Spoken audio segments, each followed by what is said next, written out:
General Hospital spoilers for Tuesday, the 10th, predict Felicia sits there longer than she should. Not standing, not leaving, just there. The room feels too bright or maybe too dim, she cannot decide. Anna is talking again, or maybe she never stopped talking. Words rolling out like they have their own agenda, like they are not asking permission anymore. Felicia hears names, old names. Names that should stay buried and quiet, but they are not quiet. Faison, Peter, Liesel. It is like someone opened a drawer that was nailed shut years ago and everything spilled out onto the floor. Anna does not sound afraid when she says them. That is the part that makes Felicia uneasy. There is no panic, no warning tone, just certainty. Anna believes what she is saying. That belief hangs heavy in the air, heavier than if Anna were screaming nonsense. Because nonsense with confidence is dangerous. Felicia knows this. She has seen it before. She has lived it. Anna does not realize how she looks. Her eyes drift, not unfocused exactly, just not aligned with the room she is in. She speaks as if she is still somewhere else, somewhere with stone walls and shadows and footsteps echoing behind her. She does not know that people are watching her now with concern instead of respect. She does not know they are whispering the word unstable when she leaves the room. Or maybe she does know and refuses to accept it. Either way, she keeps talking. Felicia wonders who is supposed to decide things now. Who gets to say Anna cannot speak for herself? Who signs the papers? Who takes responsibility when Anna says something that hurts someone or endangers herself? Guardian. That word circles Felicia's thoughts and never lands comfortably. Anna has always been the one protecting others, making calls, holding lines. Now she is the question mark. Liesel's in town.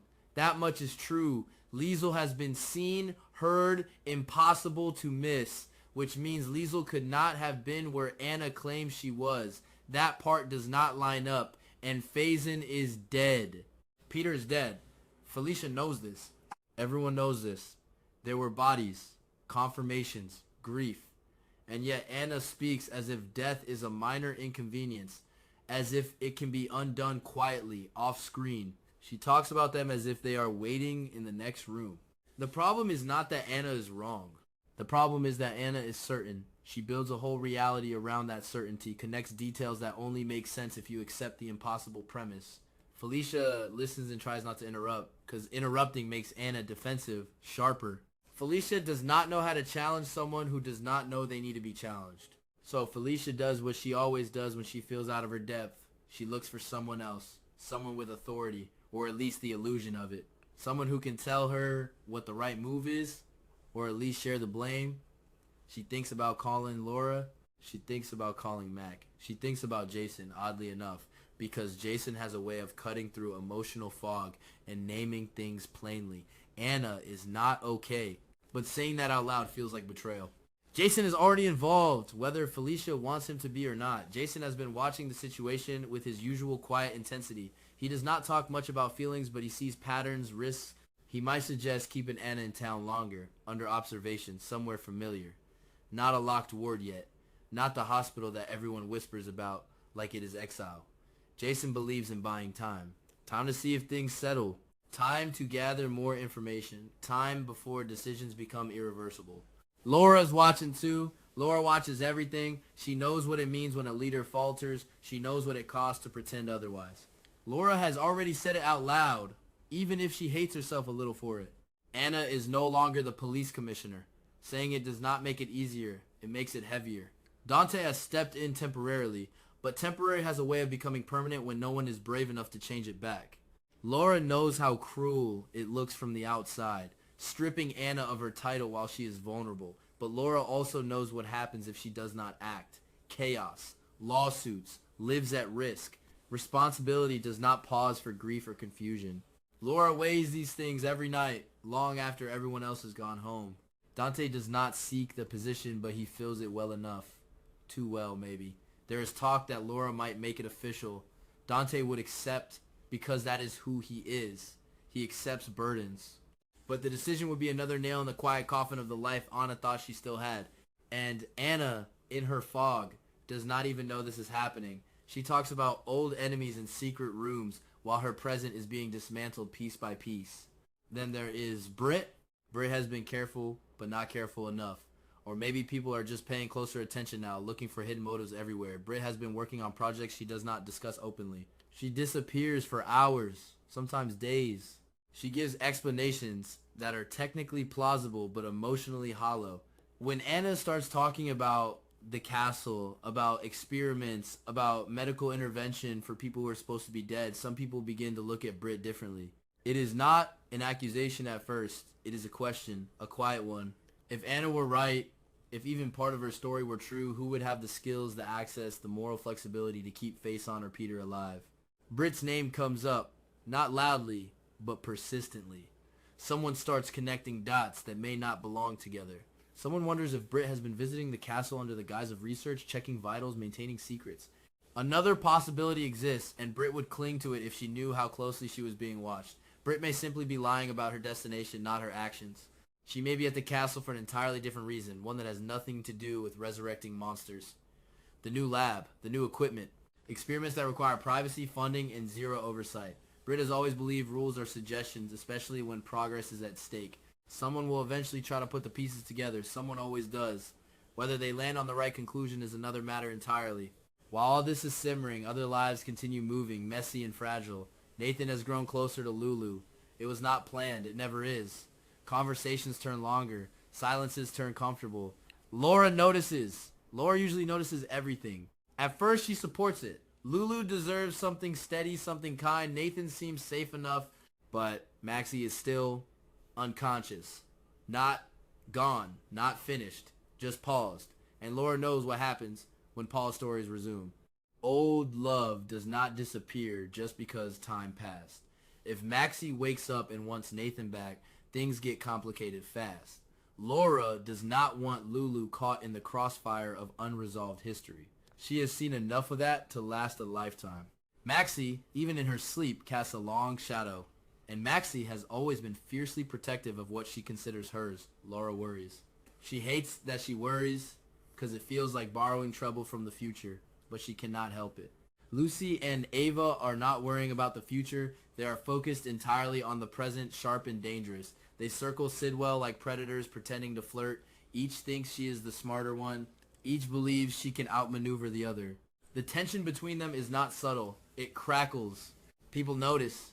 People step aside. Sidwell is not stupid. He knows when he is being played. He sees the calculation behind Ava's smiles, the ambition behind Lucy's enthusiasm. He understands that both women want something from him, and it is not love. He may not know every detail, but he knows enough to be amused rather than threatened. What Sidwell may not fully see yet is Sunny's hand in all of this. The quiet alignment between Sunny and Ava, the way information flows in subtle directions. Sunny does not confront Sidwell directly. He never has. He prefers leverage. Ava is useful leverage. Ava is willing to take risks if it serves her interests. Sunny knows this and exploits it.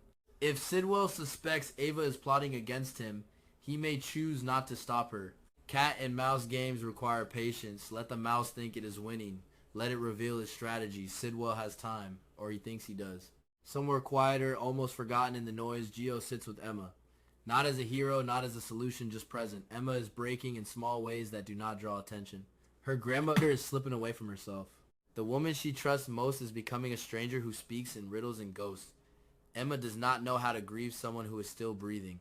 Gio does not offer answers, he offers space. Sometimes that is enough, sometimes it is everything. Emma clings to that small normalcy, a shared moment, a laugh that feels wrong but necessary. Gio becomes a small anchor in a storm Emma never asked for. There are whispers that Robin might come back. Just whispers, but whispers carry hope. Robin knows how to reach Anna in ways others cannot. Robin is family in the truest sense, bound by history and love and shared trauma. If Robin returns, it could ground Emma. It could give Anna a fighting chance. Or it could complicate everything further. No one knows yet. Back in that too bright or too dim room, Anna keeps talking. Her voice does not waver. She mentions details that make no sense to anyone else. She insists on truths that cannot be verified. Felicia listens until her head aches. The weight of responsibility presses harder. At some point, a decision will be made. A guardian will be named. Papers will be signed. Doors will close. But for now, everything hangs in the balance, suspended between what is real and what Anna believes is real. And that space is the most dangerous place of all. Felicia finally stands, not because she has answers, but because sitting any longer feels like drowning. She leaves the room knowing that whatever comes next will change everything. And knowing too that no one will come out of this unscarred. No one really notices when the conversations shift. It happens quietly. One chair moved closer, one voice lowered. Suddenly Anna is no longer the center of the room, even though she is still there.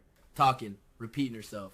Sometimes changing details without realizing it. She mentions the castle again, but this time the windows are different, bigger, or smaller.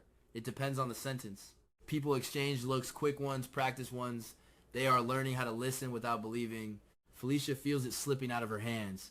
Not just Anna. Control, authority, the illusion that if you care enough you can fix things. She remembers times when Anna was sharp, decisive, almost intimidating. Now Anna pauses mid-sentence, searching for a word that used to come easily. When she finds it, she smiles, proud, as if nothing else is wrong. That smile hurts more than the rambling ever could.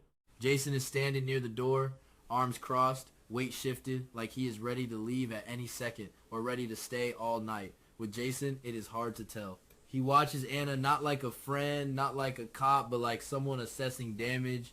How much is surface? How much runs deeper? He does not say it, but he wonders if keeping Anna in town is a kindness or just a delay before the inevitable. He has seen this before in different forms. Minds breaking quietly. People pretending not to notice. Laura arrives later than planned. She always does. There is never a good time to step into a situation like this. She listens. She asks gentle questions that lead nowhere. Anna answers confidently and incorrectly. Laura feels the familiar twist in her chest. Duty versus compassion. She hates that these things are always at odds. She hates that someone always has to be the bad guy. When Laura finally speaks, the room shifts again. The words are careful. Temporary measures, evaluation, support. She avoids words like removal or incapacity, but the meaning is clear enough. Dante will continue as commissioner. Official paperwork will follow. Not today. Soon. Anna nods as if she understands. She probably does not. Or maybe she does and refuses to acknowledge it. Outside that room, gossip moves faster than facts. Someone heard Britt was seen near the docks late at night. Someone else says Britt was asking questions about old medical equipment, the kind not used anymore. The kind that should not be needed. The castle becomes a focal point in these whispers. A place where anything is possible because no one really knows what happens there anymore.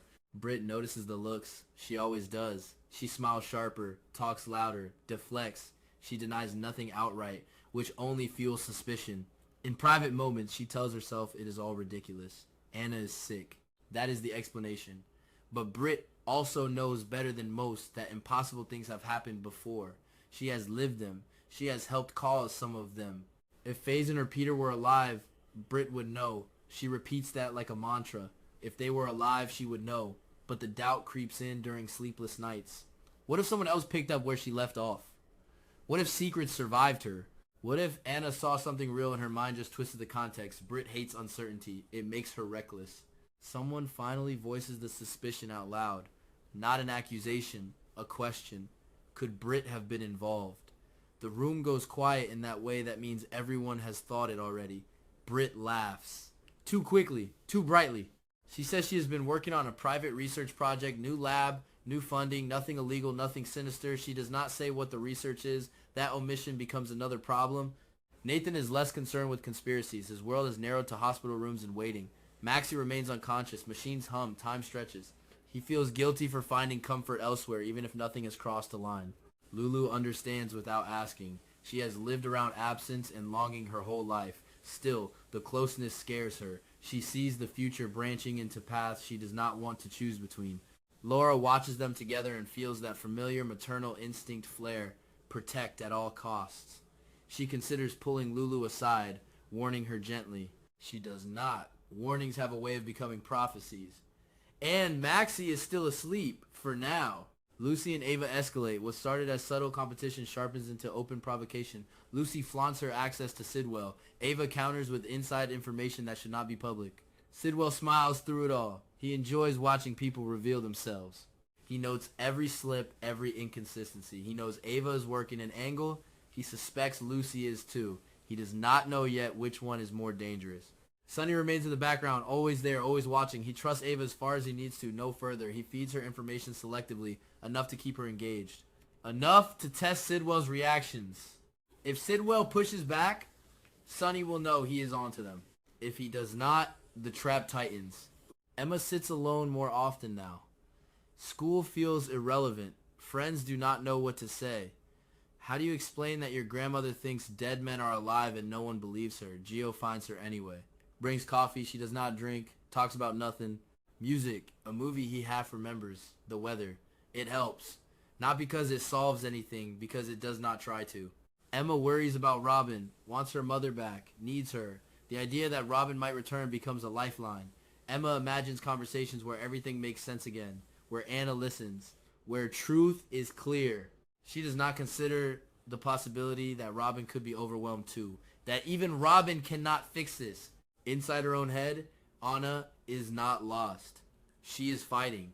She feels people slipping away and does not understand why. She senses judgment where there used to be trust. She doubles down, explains harder, adds details. She thinks clarity will save her. She does not see that clarity is exactly what everyone else thinks she lacks. At night, alone, doubts creep in. Fleeting. Dangerous. She pushes them away. She remembers the castle vividly, the smells, the sounds. She remembers fear that felt real. You cannot invent that kind of fear. She tells herself this again and again. Felicia lies awake replaying conversations, wondering if she missed something early on, a sign, a word. She debates whether pushing for guardianship is protection or control. She hates herself for not knowing the answer. She calls someone she trusts and asks a hypothetical question. What would you do if someone you love started slipping away? The answer does not help. Jason prepares for outcomes no one else wants to name. If Anna resists treatment, if she lashes out, if someone uses her condition against her, he will step in if needed. He always does. Even when it costs him. Laura drafts documents she hopes she will not need, then revises them, then sets them aside. She stares at Anna's name and title and feels the weight of history pressing down. Leadership means acting before certainty arrives. She hates that too. And Britt, alone in her lab late at night, stares at data that has nothing to do with Faison or Peter. Or maybe it does, indirectly. She pauses. Wonders how easily stories get away from the truth. Wonders if secrets ever really die. Everything is connected now. Or feels like it is. Threads crossing, tightening, no one knows which one will snap first, but everyone senses that something is coming. Not an explosion. A collapse. Slow, quiet, devastating. And Anna, still talking, still believing, still certain, stands at the center of it all, unaware that the world is already preparing to move on without her.